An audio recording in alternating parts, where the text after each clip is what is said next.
Hello folks. Okay,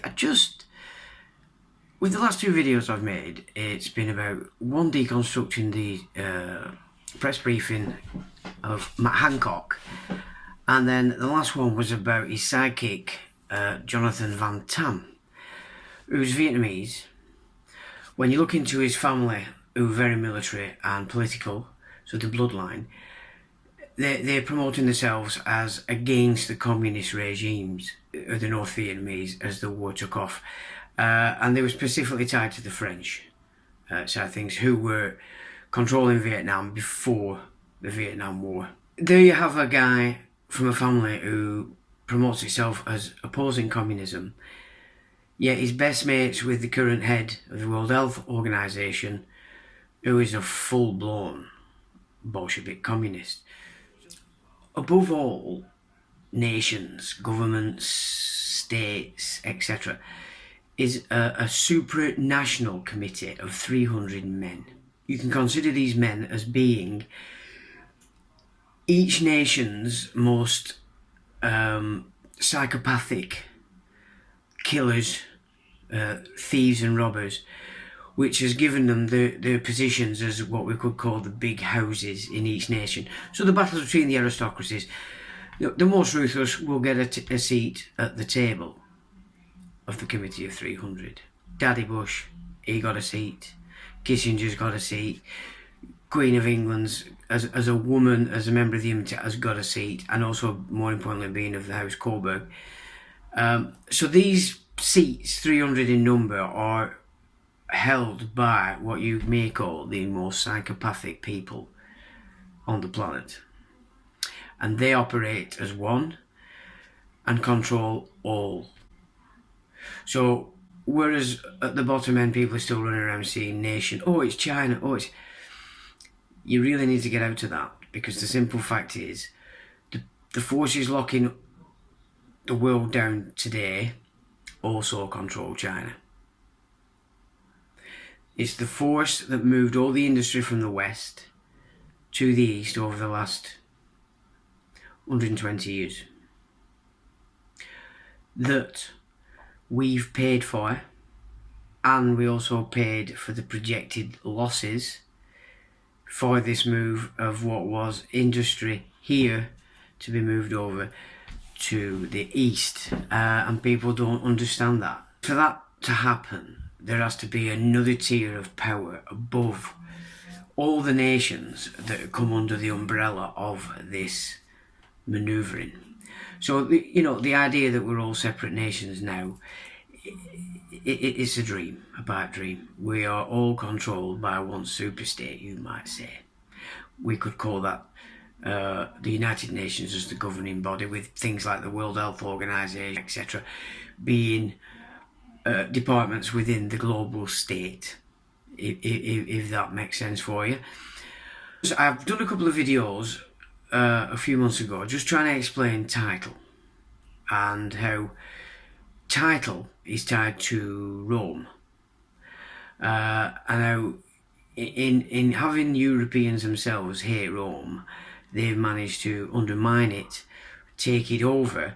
So the importance of it is the fact that the titles that we all have are in the hands of the slavers, who have turned everything around so that by our consent and ignorance in relation to understanding the title, they're going to turn you into slaves by consent or contract. So I've pointed out that there's a difference between the throned monarch, which is the highest office in the realm, and to keep the realm together, and the temple crown, which is the system set up to the Temple Church in the inner city of London. It's a sovereign state. It's got its own judiciary. It's got its own rules. Basically, it is its own entity. And there's a difference between the two. And in the last 200 years, that difference has been sort of merged together so that people don't understand that. As soon as you hear British Crown, you straight away think of the monarch. It's not the case at all. So what I'm going to just try and bring to the fore today is, why is it that the Temple Crown has all the power, yet has it appearing that the actual throned office, or British Crown as we would say, checks the book stops with that, because it shouldn't be.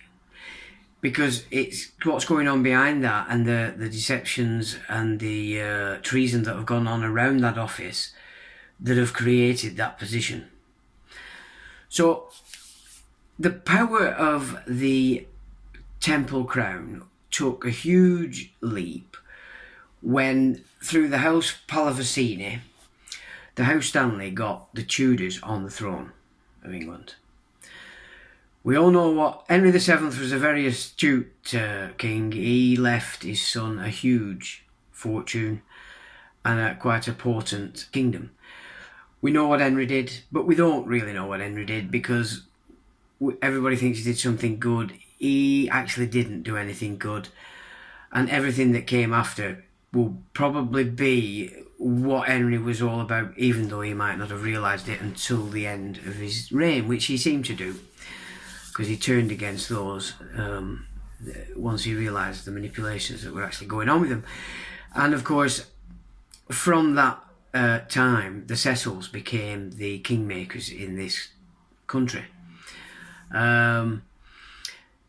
So they killed his son, James II. They made sure that Catherine Parr's efforts at bringing up a balanced child that were thwarted, and they moved again with his offspring under Elizabeth I. Now, the House Palavicini was the force through the Temple Crown, which gave access to the monarch. From that position, they financed, guided and encouraged Elizabeth to create a navy, in order they could start to pirate all the rich shipping that was coming from South America to Spain. So basically, the British Navy, on what we would then call empire, was built entirely in piracy from the beginning. So the House Palavicini financed the building of a navy in this nation. Now, the House Palavicini are a family tied to the Holy See. So the Vatican is over it. Forget the Vatican. This is not a Vatican. This is directly from the Holy See, controlling the British monarch. Civil War got us to that point, but that's another tale. What we want to look at now is, where did this Temple Crown gain its current power and wealth? So it's through Elizabeth I that this all starts to move forward, if you will, and Britain becomes a global power. But it's not Britain that became a global power, it's the Temple Church and its Temple Crown of 4 Inns of Court that are the power. They always were the power in the empire, and all the dastardly deeds that have been carried out across the world is at their feet, basically. So the commercial company, 1600 to 1873, chartered by Queen Elizabeth I, was the British East India Company. And it was given a monopoly of trade between England and the Far East. In the 18th century, the company became, in effect, the ruler of a large part of India, and a form of dual control by the company and a committee responsible to Parliament in London was introduced by Pitt's India Act of 1784. So Cromwell created what we would call democracy, because that's not what Britain was before. It's not what England was. It wasn't a democracy. We did have a parliament, but it was in no shape. It was derived from the provisions of Oxford, but it certainly wasn't what we see today. Democracy began, the Greek version or idea of democracy began in this nation thanks to Oliver Cromwell, raising a group of psychos above everything else in the realm. And, to do that, they had to kill a king. In came usury. The end of the monopoly of China trade came in 1834, and after the Indian Mutiny 1857 to 58, the Crown took complete control of the government of British India. Now, the Crown, This is where we get it again. This is not the throned office monarch crown. This is the temple church, the temple crown, the inner city of London. The India Act of 1858 transferred all the company's powers to the British government. Now, Cromwell changed everything and created a corporate parliament, which, of course, as soon as the Temple Crown had built the navy and become the power guiding everything then from that moment on after under Elizabeth I, they then hijacked the government as well. Right, so they've been controlling government from 1858, the Temple Crown, not. So they relieved the control of the government from the office and throned monarch, which is the British Crown, into the Temple Crown. The East India Company set up factories or trading posts in Moosalapatam on the east coast of India in 1611, on the west coast in Surat in 1612, and on the east coast in Madras, now Chennai, in 1639. Attempts to set up a factory on the Hooghly, one of the mouths of the Ganges, began in 1640, but was unsuccessful until 1690. The settlement later developed into the city of Calcutta. By 1652, there were some 23 English factories in India. Bombay, now Mumbai, came to the British Crown again. It's not the monarch, it's the Temple Crown. In 1662, and was granted to the East India Company. So they granted it to themselves, but now they've hijacked the office of monarch as well, as a scapegoat position. So when you understand how the secret societies work, nothing's carried out until the actual wizards carrying out, the magicians carrying out the act, are hidden on all sides by scapegoats or by fronts. Mumbai came to the British Crown in 1682 and was granted to the East India Company for £10 a year in 1668. The British victory in the Battle of Plessy in 1757 gave the company control of Bengal. Right, so now we're into the mid-1800s. Napoleon's demolished the monarchies across Europe. The Rothschilds have took over full control of the stock market and are moving into lordship and eventually into government.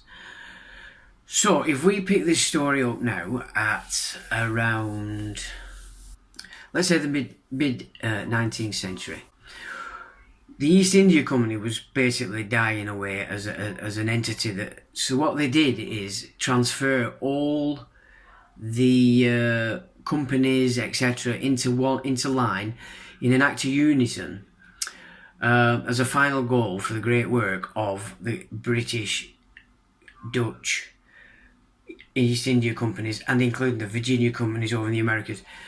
And what they did is create what we call the Milner roundtable group. Now, anybody that's studied history will understand that that was a very, very, very powerful group indeed.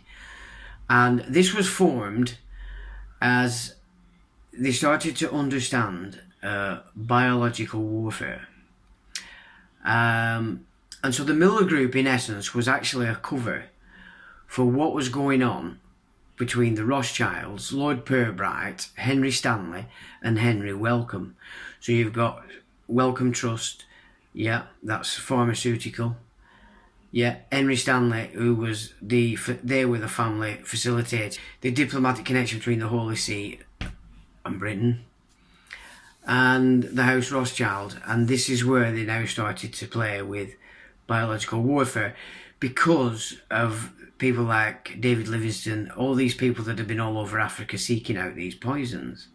So here you get the beginnings of opium set up. They've done all that through the East India Companies. They've set that together. Now they're moving into something else, which is biological warfare. And this is what's happening at the time that the East India conglomerate ends and the Milner Roundtable Group begins. So it was officially formed, we might say, in 1891, but its history goes back to 1873. And what would be known as the Toynbee Group had serious Balliol influence and control.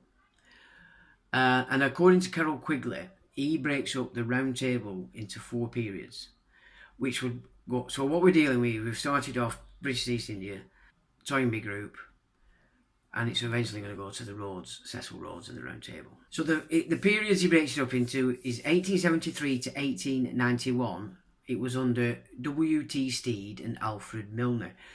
Together, that was called the Toynbee Group.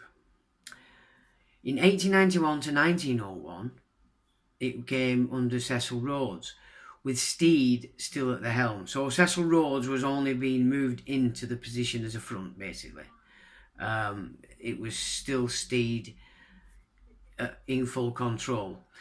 The Cecil Secret Society and Lord Salisbury Group and Lord Pirbright and Henry de Worms was Cecil Rhodes' handler.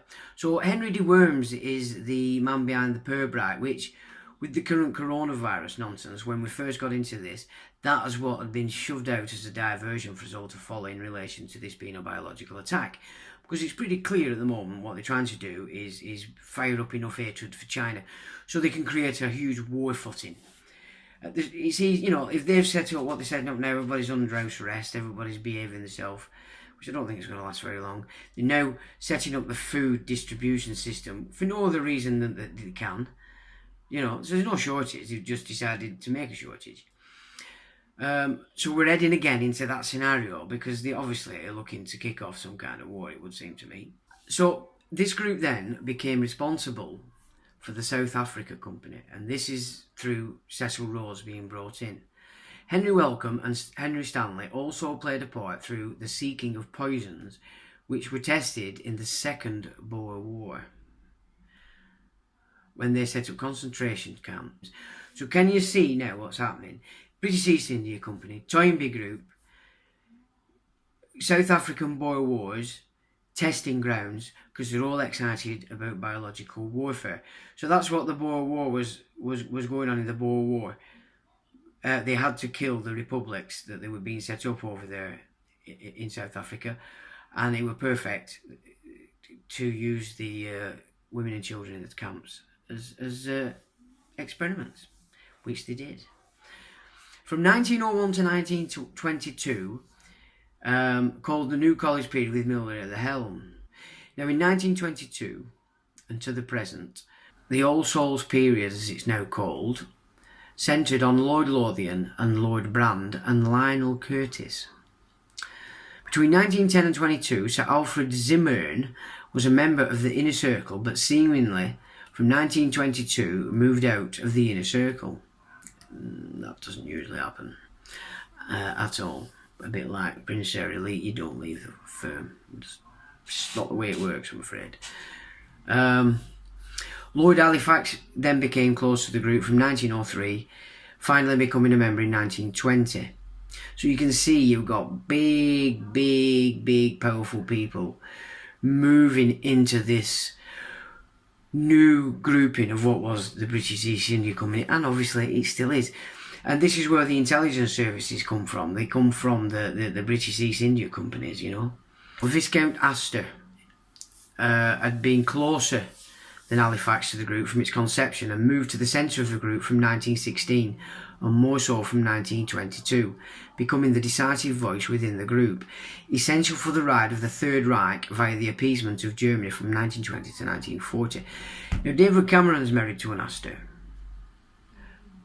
Does that explain to you who were pulling his strings, who were telling him what to do? Yeah? Through intelligence. So that's why you see Mossad, that's why you see MI6, etc. The intelligence group is only the network that the Committee of 300 operate through down on the ground. Freemasonry, the Jesuits, all the secret societies, blah blah blah.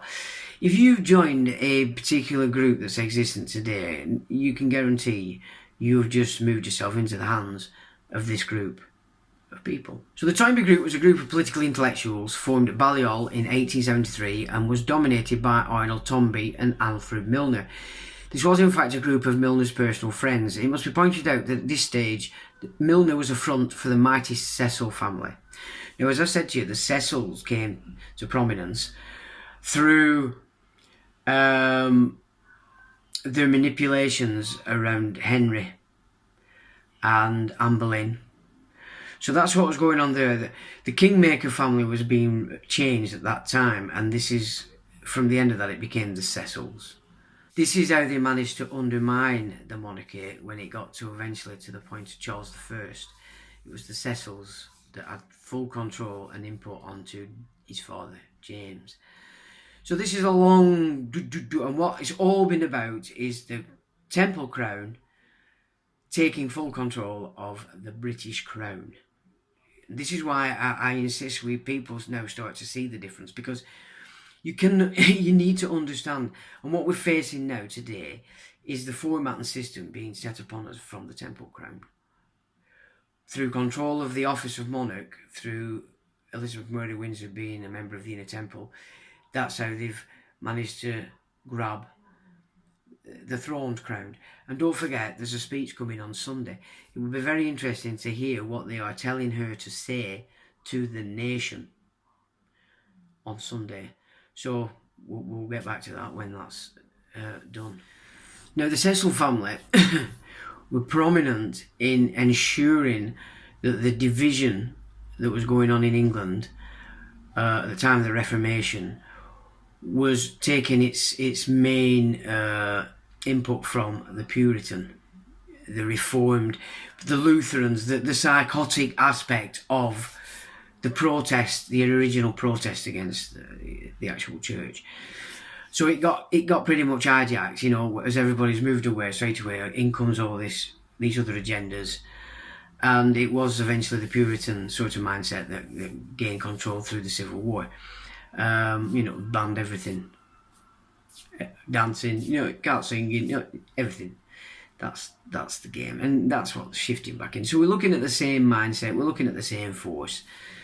So the Cecils were big reformers.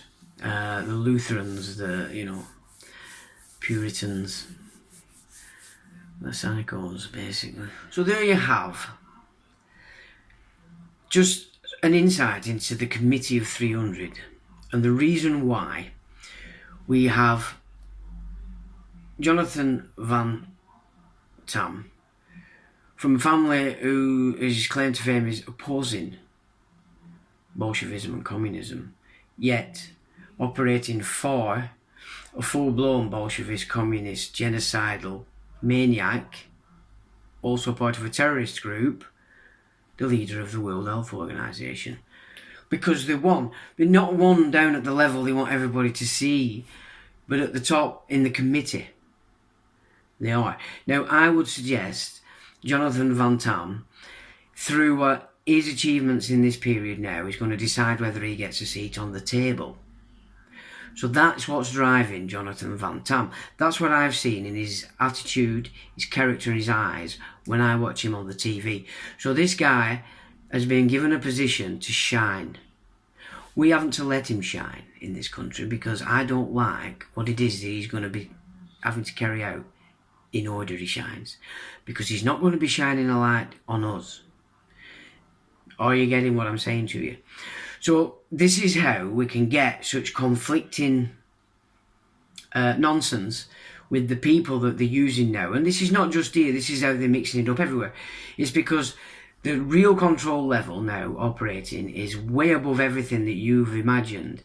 It's the Committee of 300, from which we get the East India Company, Toynbee Group, and the Cecil Cecil Rhodes Round Table, which is still active today.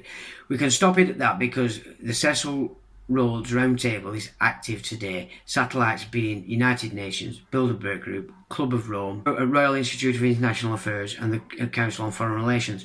They're all groups around the Round Table, which is basically the British East India Company, which is the Temple Crown, not the British Crown. I hope that helps.